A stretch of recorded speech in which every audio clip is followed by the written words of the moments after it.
Good morning.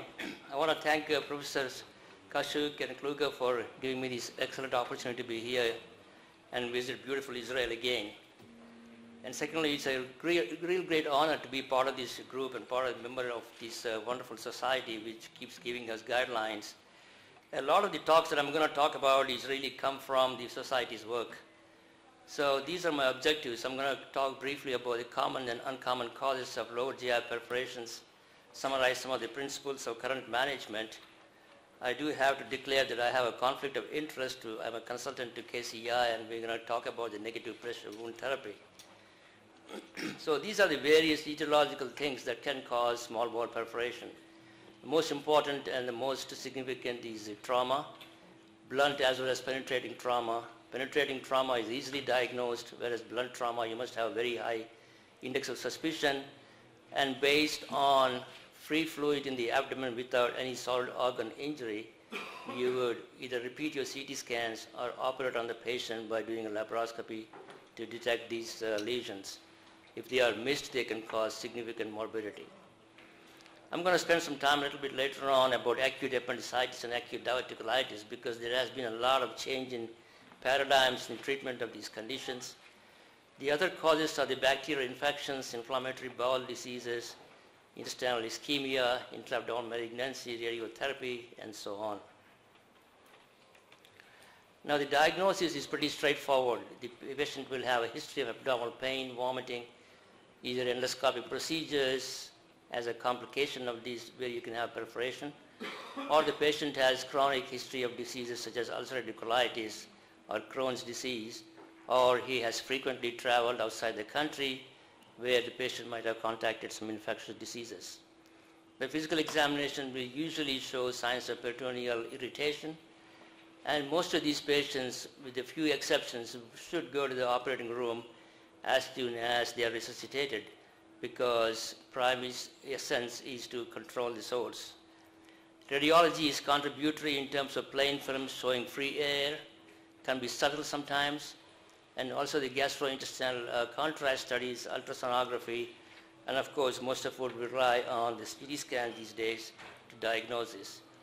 But it's very important that we should not let all these investigations delay the patient's ultimate treatment, which is surgical.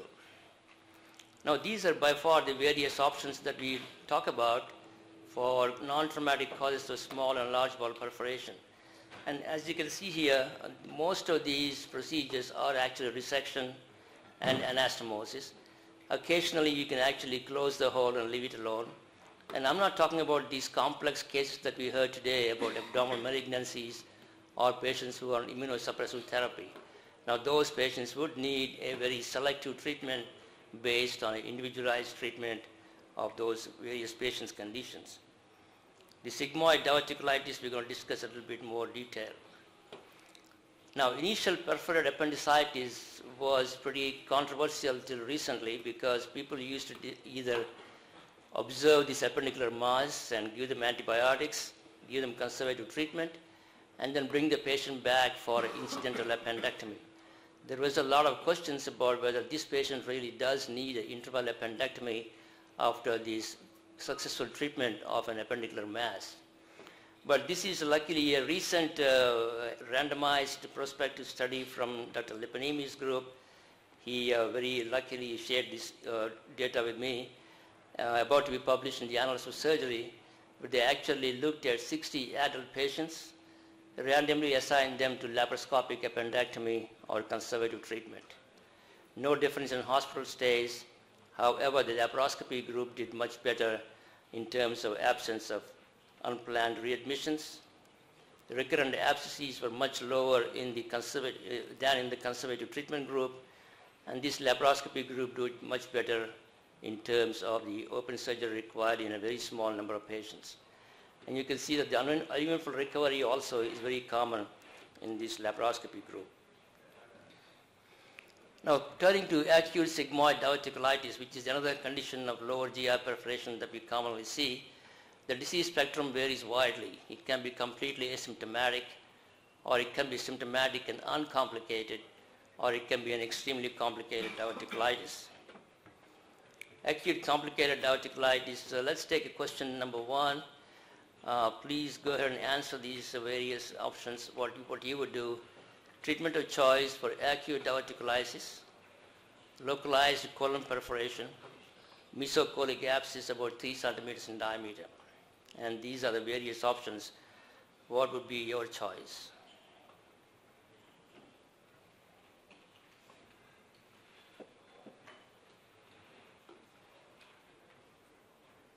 Okay.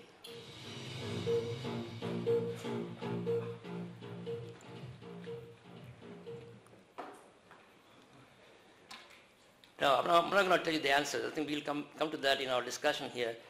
But if you talk about acute perforated sigmoid diverticulitis, we are all very familiar with the Hinch's classification, whereas class 1 is a pericolic abscess, class 2 is a little bit more complicated, a pelvic abscess, class 3 is a diffuse purulent peritonitis, but it's not a feculent peritonitis, and class 4 is a fecal peritonitis. Now, our society has given us this very useful CT classification of complicated diverticulitis, where they classified this into 4 categories: grade 1, grade 2, grade 3, and grade 4. Grade 1 has A and B, which are, in terms of severity, small abscesses or no abscess, and a more distant perforation. Now, this is a mild, probably an asymptomatic, easily controlled, localized sigmoid thickening with a pericolonic fat stranding. And this is a patient that can be treated as an outpatient with oral antibiotics and followed sequentially. Whereas on the right, we see a severe diverticulitis with abscess formation with the evidence of an extraluminal air contrast. And this is the grade of treatment that is recommended by our society. I'm going to show you in a little bit more detail as we go by. And this is a patient with pericolic air and a small fluid collection.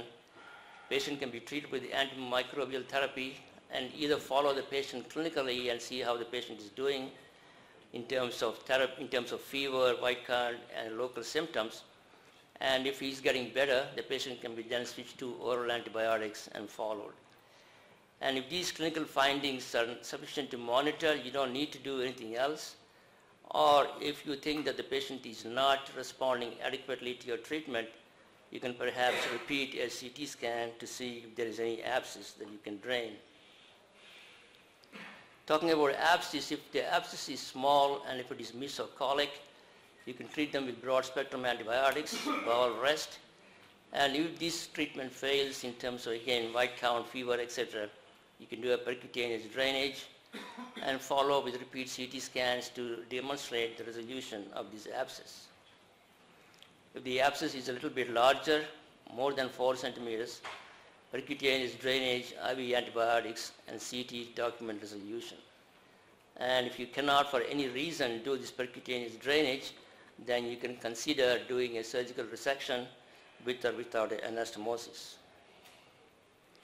And these are the 2 kinds of abscesses that we come across when they are not just pericolic, and that is a mesocolic abscess in the mesentery of the sigmoid colon or more diffuse in the pelvis. Usually the mesocolic abscesses respond very nicely to treatment, whereas the pelvic abscesses may require further drainage. Always the question comes up, should you have to do elective surgery to take out the sigmoid colon after you do the abscess drainage? It is generally agreed that elective surgery should be performed after percutaneous drainage of a pelvic abscess, unless the patient is too sick to stand surgery or the patient has successfully drained completely his mesocolic abscess. Now, what about the patients with distant air? That means that more than 5 centimeters of air from the inflamed colon. Most of the time you can do conservative treatment, and if there is failure, you repeat a CT scan, see if there is an abscess. And if it is not responding adequately, you can consider surgical resection and anastomosis with or without a stoma in stable patients. And if you have an unstable patient or if you have patients with multiple comorbidities, you can do a Hartmann's resection. Next question is fecal peritonitis from diverticular perforation of the colon. What is your treatment of choice? A is Hartmann's resection, colostomy, laparotomy on demand. B, sigmoid resection, colocolic anastomosis, proximal diverting colostomy, abdominal closure. C, peritoneal cavity irrigation, Hartmann's resection, open abdomen approach, and delayed anastomosis. And D, laparoscopy, closure of perforation, peritoneal cavity irrigation, and drainage. Can you please answer the question?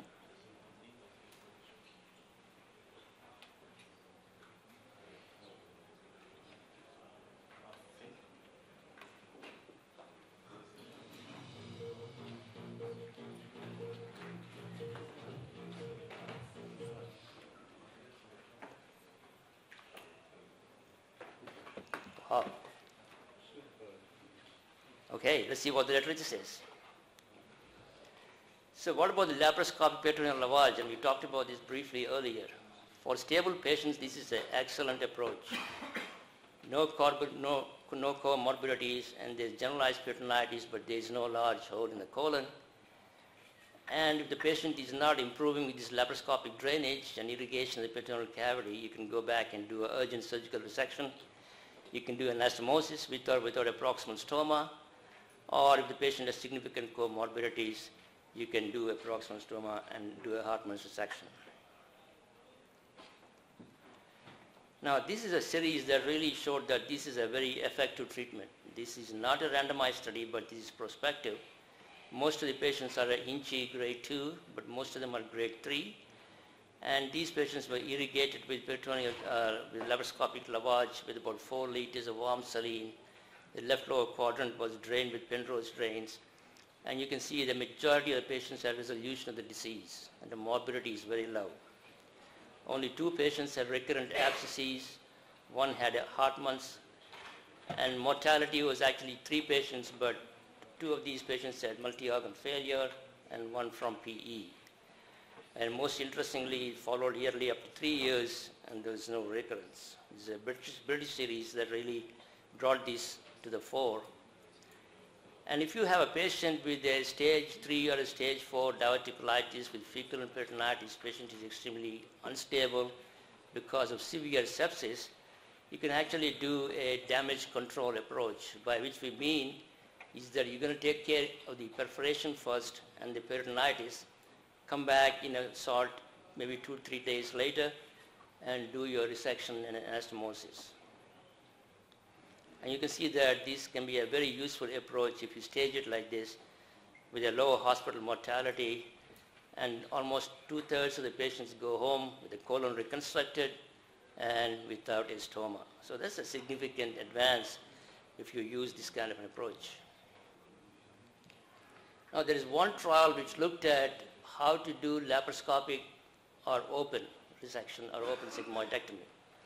And this is a prospective multi-center double-blind parallel arm randomized trial. 104 patients randomized either for laparoscopic resection or open surgical resection. The conversion rate for laparoscopy is about 20%.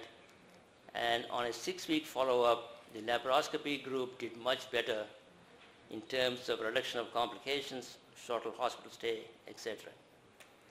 Even on long-term follow-up, 6 months, late complications were much lower in the laparoscopy group. So the message is clear. If you have a favorable patient, favorable circumstances, laparoscopic resection is a much better way to go. So for acute complicated diverticulitis, elective sigmoid resection is indicated for complications of perforated diverticulitis, with a very few exceptions. And I think the evidence clearly shows that laparoscopic resection is superior. Of course, you have to be very facile in doing this.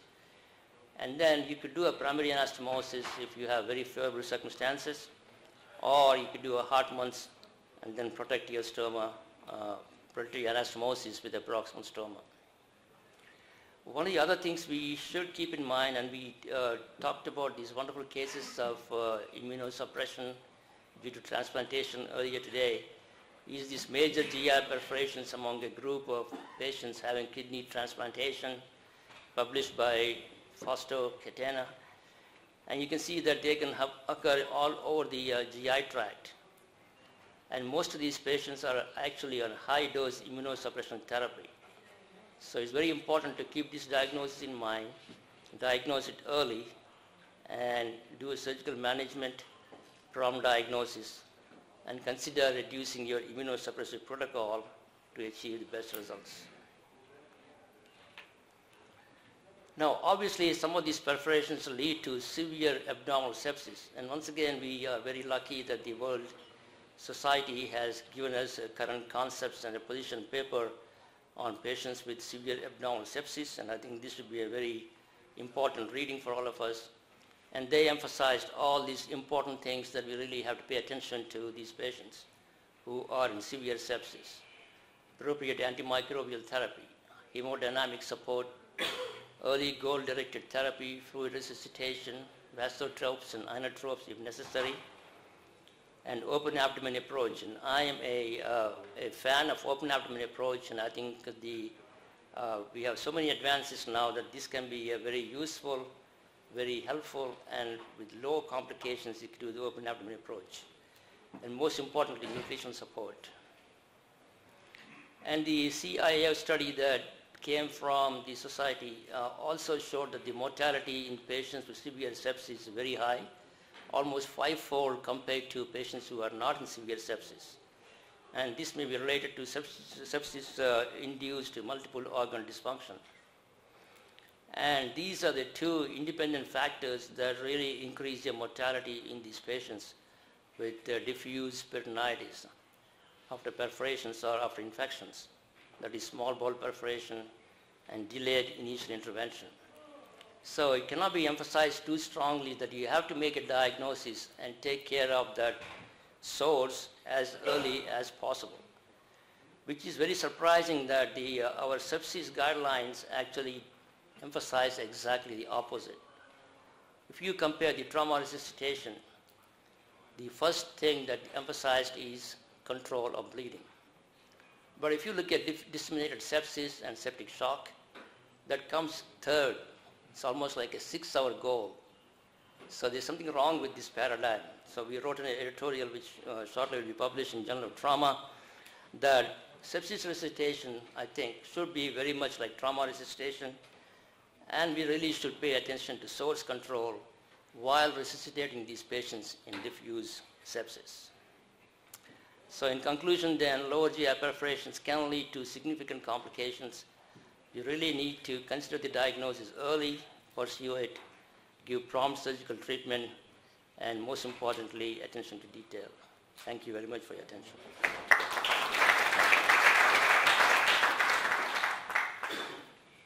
Yeah, we have time for just one or two questions. Rao, that was an impressive presentation. My question for you is, with the improved results that we're seeing applying open abdomen, particularly in the patients with septic shock, I think you quoted 93% were discharged with a successful anastomosis. So the question really arises, what role, if any, is there for performing a diverting ostomy in these patients if we increase the application of using open abdomen, return to the OR, and then you have a clean belly where you can go ahead and perform an anastomosis? Are we really seeing diminishing use of the ostomy, and what are really the remaining indications for an ostomy in these patients if we can increase use of open abdomen? Yeah, it's a very interesting question. I think we are doing less and less of ostomies, and most of these ostomies now are performed where the surgeon wants to protect the distal anastomosis after doing a resection and doing a primary colostomy. And they are usually done as a proximal transverse colostomy to protect the anastomosis. And the other few instances where you have done a Hartmann's resection and you really have no time to do a anastomosis, or the patient is too unstable and this is truly a damage control procedure.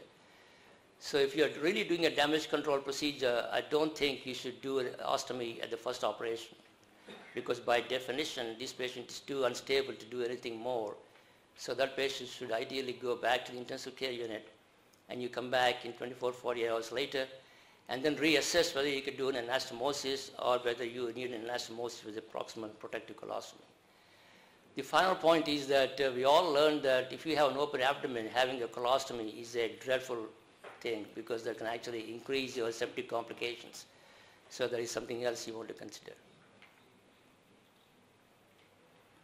Salomone Di Saverio from Italy. Congratulations on this thorough review, and thanks for raising the question on INCE what to do on INCE 4 fecal peritonitis. Actually, I am a co-investigator of the ladies' trial, and we have done, I personally done a few cases. I think we should differentiate, we should focus, because there are some patients, first of all, the decision should be made based on the hemodynamic condition, hemodynamic status, and some patients, you might decide to go straight for an open abdomen and a Hartmann procedure, and some other patient may be stable enough for a laparoscopic procedures and for a primary anastomosis. And you know, we need to identify, probably we need to identify better what subset of patients are best candidates for laparoscopy and primary anastomosis. What do you think about that? What is your suggestion? Oh, I could not agree with you more. I think you really need to consider what the patient's hemodynamic status is and then decide appropriately on the table whether you want to do more complex procedures. And in that list also, some people have mentioned actually intraoperative colonic irrigation and then doing anastomosis. So obviously these are the kind of patients who are extremely stable and who can withstand that further operating on that particular day. I think any time the patient is unstable or you are suspicious that the patient is not resuscitated completely, I really believe that that is a mistake to do anything more to that patient in the operating room. And obviously the laparoscopy and drainage patients are the best of probably the whole group. They are much more stable, they are not in severe sepsis, and you can do irrigation and the whole abdomen is not completely with fecal peritonitis. It's only just purulence. I hope I answer your questions. Okay, thanks very much. Thank you. Thank you.